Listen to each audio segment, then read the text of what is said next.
This is the Unbreakable Golfers podcast, where we're shining a light on your pain and weakness and how it is affecting your positions, your power, and your performance on the golf course. This is the Unbreakable Golfers daily edition, taking a chunk out of the floor and trying to find out why it's positive. So, how about this? In a recent SFMA training, if you're unaware of what the SFMA is, it's an assessment system, it's what I use, and basically it gives you the ability to find out if, someone's lack of range of motion, whether it is physical, mobility, a stability problem, or just their brain putting a stop on. Because your brain can put a stop on stuff, so you can't get to where you want to go no matter what you do, because the brain is telling it not to do it. So, anyway, in this recent training, they was talking about a study that was done on nearly 50,000 COVID patients. I think the actual number was 48,440. Now, in this study, they found that anyone that was physically active for the 2 years prior to getting COVID, that was the biggest reducer to getting admitted to intensive care or anything or having severe COVID symptoms. So this is not someone that has decided that they're going to get fit over Christmas or start being more active over Christmas and not doing nothing about it. These are people that just are generally physically active for the 2 years prior to getting COVID.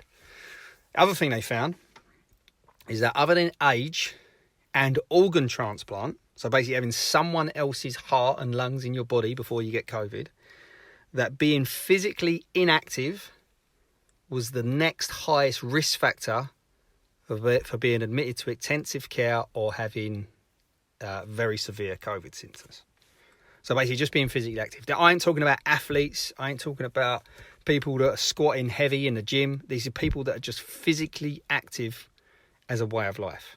Now, obviously, I don't know if you've ever seen a book. I think it's called Line Statistics or Line Numbers or something like that. And basically the whole book is about how you can take one study and make it turn, or one set of numbers and manipulate it and make it see whatever you want. So one study doesn't prove anything, but 50,000 people, and the highest risk factor that they found outside of age and organ transplant is physical inactivity. So here we are, 18 months later down the COVID train, minimum, probably longer than that, and no one's still talking about just look after your body.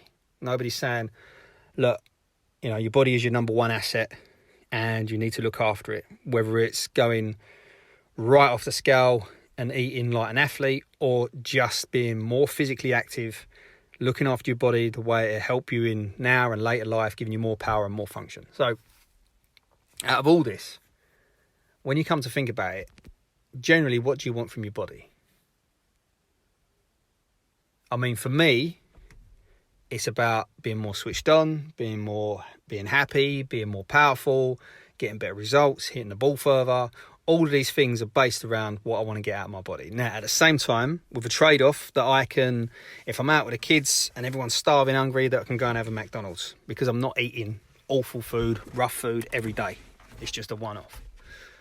So, I mean, I suppose the biggest lesson in all this is at what level do you see your body as your most powerful asset?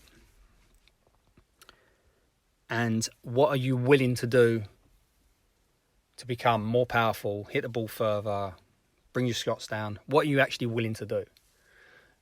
Because you don't have to do too much. You just have to do more than you've done yesterday. That was one thing we had in the golf mob. Just be better than yesterday. You can go and eat the perfect meal, you can train hard, and then you have 2 or 3 bad days, and rather than giving up, you just want to be better than yesterday, get better results than yesterday.